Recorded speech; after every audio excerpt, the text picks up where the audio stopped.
साथियों नमस्कार, जय हिंद। आज माननीय प्रधानमंत्री जी जींद में आए। वो दिल्ली से घटा की तरह उठे और बादलों की तरह जींद में बरस गए और इतना शानदार विकास की उन्होंने झड़ी लगाई कि शायद जींद को तो आप छोड़िए, लगता कि पूरे हरियाणा प्रदेश को ये विकास संभाले नहीं संभलेगा। काफ़ी सारी यादें उन्होंने बताई जींद की।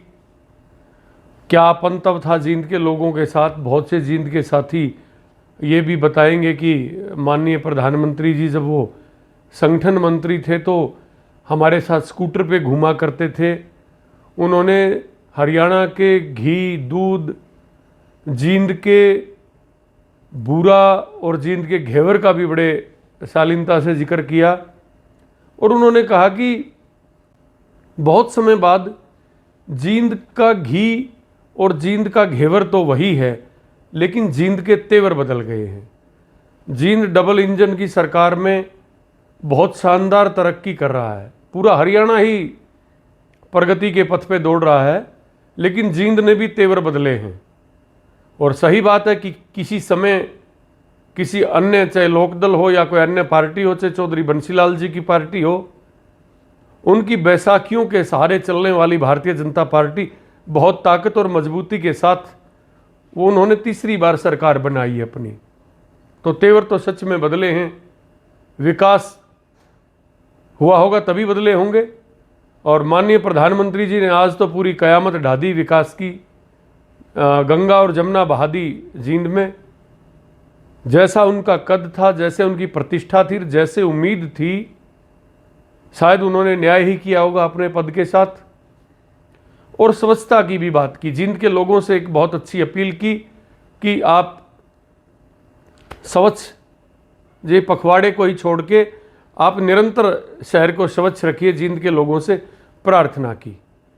और जींद के लोग तो स्वच्छता प्रिय हैं, परंतु काफ़ी, क्योंकि मेरी शिक्षा दीक्षा उत्तर प्रदेश में हुई, मैंने वहाँ देखा। और बनारस में तो विशेषकर जहाँ प्रधानमंत्री जी का लोकसभा क्षेत्र है, वहाँ तो 4 बजे 3 बजे लोटा लेके लाइन लग जाती है रोडों पे बाहर घूमने वालों की। तो हमने तो आत्मसात कर ली आपकी बात को, शायद आपके लोकसभा क्षेत्र ने नहीं मानी। और माननीय प्रधानमंत्री जी ने, जैसे हमने आपने पहले भी बात की कि देश के प्रधानमंत्री जहाँ भी खड़े होकर बोलते हैं तो पूरी दुनिया का मीडिया कवरेज देता है और पूरी वो विश्व में वो बात जाती है। माननीय मोदी जी ने आज जींद की ऐतिहासिक धरती से हॉर्मोज स्ट्रीट के ऊपर भी बात की और उन्होंने खूब अपनी खुद की पीठ थपथपाई कि ये मोदी है, सोचता बहुत दूर की है और अगर कोई समस्या हो तो उसका समाधान भी उसका ढूंढ लेता है। और उन्होंने कहा कि अगर ये 2014 से पहले, यानी मेरी सरकार आने से पहले, ये ईरान और अमेरिका का जंग, एक प्रकार से उन्होंने कहा कि ये संकट युद्ध का हो जाता, क्योंकि भारत में रेलवे ट्रैकों के ऊपर बिजली की लाइनें इतनी नहीं थी तो रेल चल नहीं पाती। इस संकट के बाद भी हमारी रेलें नहीं रुकी हैं। लेकिन शायद ये बताना भूल गए कि उसी हॉर्मुज में भारत के नाविकों की हत्या भी कर दी गई, ईरान के द्वारा भी और अमेरिका के द्वारा भी। उस पर भी शायद बोलते हमारे देश के प्रधानमंत्री तो बहुत अच्छा लगता। और भारत के प्रधानमंत्री को यह भी कहना चाहिए था कि अमेरिका का राष्ट्रपति बेवकूफ जिस विश्व गुरु को वो ब्लैक होल कहता, वो नरक का द्वार कहता है, जिस भारत के प्रधानमंत्री को, यशस्वी प्रधानमंत्री को वो धमकी देता है कि मैं कैरेक्टर, इनका जो राजनीतिक इनका अध्याय है वो खत्म नहीं करना चाहता, तो उस पर भी अगर उनकी बात होती तो और भी अच्छा लगता भारत के लोगों को। और उन्होंने ये भी कहा कि 2014 से पहले अगर इस प्रकार के हालात बन जाते तो देश बहुत विकट परिस्थिति में होता। तो क्या होता देश का, ये सोचने की बात है। लेकिन अगर हम देखेंगे कि 2014 से पहले कारगिल की जंग भी हुई है, जहां हमने पाकिस्तान को घुटने टेकने पर मजबूर कर दिया, 2014 से पहले 1965 में लाल बहादुर शास्त्री इस देश के प्रधानमंत्री थे। उन्होंने परवाह नहीं की अमेरिका की। उन्होंने कहा कि मैं मेरे देश के लोगों को कहूंगा कि एक दिन का उपवास करो और तू जितना कोटा देता सड़े गेहूं का भारत के लोगों के लिए, तुम्हारे पशु नहीं खाते जिसको हमारे भारतवासी खाते हैं। और इस देश में हरित क्रांति की लहर चल पड़ी और इस देश का बेटा, इस भारत माता का लाल बहादुर शास्त्री झुका नहीं और पाकिस्तान के घुटने टिका दिए। फिर जंग हुई 1971 की। निक्सन जैसा ताकतवर, ये ट्रंप जैसा पागल नहीं था निक्सन, वो पाकिस्तान को पैटर्न टैंक जैसी सुविधाएं मुहैया करवाता है, पाकिस्तान के हक में खड़ा होता है, नौसैनिक बेड़ा भेजता है हिंदुस्तान के खिलाफ। इस देश की प्रधानमंत्री श्रीमती इंदिरा गांधी ने उसकी धमकी की परवाह ना करते हुए और पाकिस्तान के काट कर दो टुकड़े कर दिए।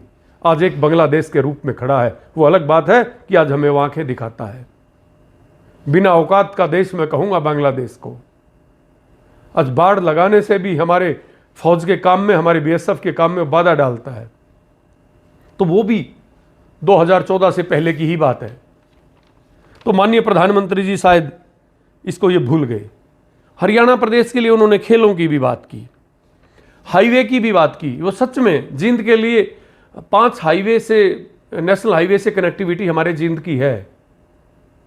और किसानों के लिए द्वार खोलेंगे। हमारा तो ट्रैक्टर नहीं जा सकता उस हाईवे के ऊपर, किसान को चाय की दुकान नहीं कर सकता उस हाईवे के ऊपर।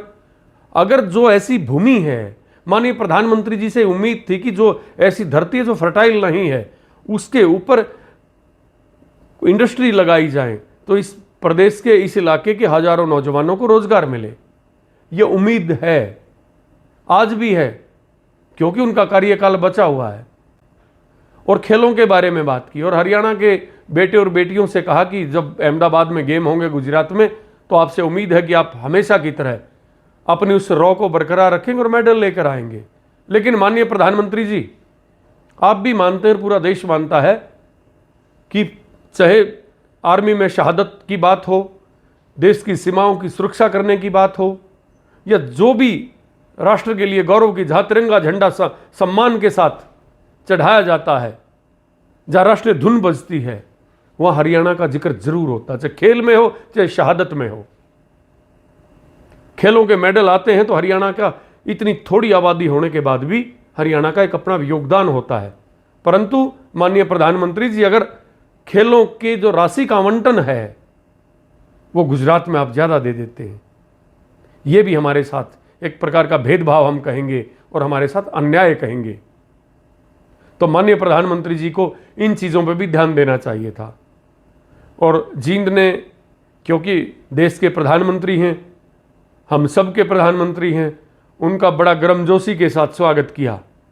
और केवल मुझे नहीं लगा कि कोई बहुत बड़ा ऐसा कोई विकास की दरिया बही होगी आज। उन्होंने अपने संबोधन में कही होगी इस प्रकार की बात, लेकिन उसके बाद में मोदी मोदी, जय श्री राम अच्छी बात थी।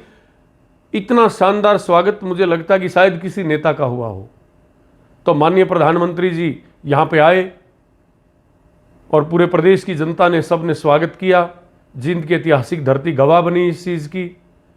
और हाइड्रोजन जो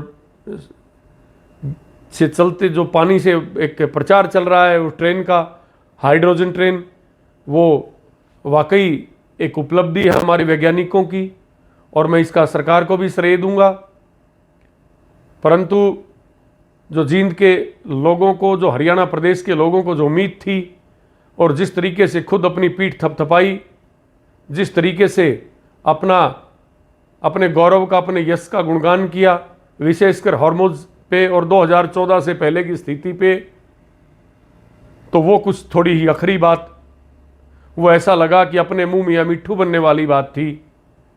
और हम उम्मीद करेंगे कि कोई ज़रूरी नहीं है कि जींद में खड़े होकर ही कोई ऐसी घोषणा की जाए तभी कोई लोगों की बेरोजगारी दूर होगी, लोगों का कोई संकट टलेगा। तो माननीय प्रधानमंत्री जी से हमारा ये अनुरोध भी रहेगा कि इस इलाके के, क्षेत्र के, प्रदेश के पिछड़ेपन को देखते हुए आज हमें नहीं लगा कि कोई पिटारा विशेष कर लेकर आए हैं। वो ज़रूर इस इलाके की, इस क्षेत्र की समस्याओं पे ध्यान दें और मुख्य समस्या इस इलाके में रोजगार की है। तो माननीय प्रधानमंत्री जी से हमारी गुजारिश है, क्योंकि किसी और प्रधानमंत्री से तो गुजारिश की नहीं जा सकती, हमारे प्रधानमंत्री हमारे चुने हुए प्रधानमंत्री हैं, तो उनसे निवेदन है एक हरियाणा प्रदेश का एक नागरिक होने के नाते, इस देश का नागरिक होने के नाते, कि हमारे क्षेत्र के पिछड़ेपन को देखते हुए जिस तरीके से जींद के और हरियाणा के लोगों ने आपका सम्मान और स्वागत किया, उसमें जो विकास के लिए घोषणा होनी चाहिए थी, वो जो लोगों की आशाएं थी, मुझे नहीं लगता कि उस पर आज प्रधानमंत्री जी खरे उतरे हैं। तो भविष्य में हम उम्मीद करेंगे कि वो इस कसर को जरूर निकालें।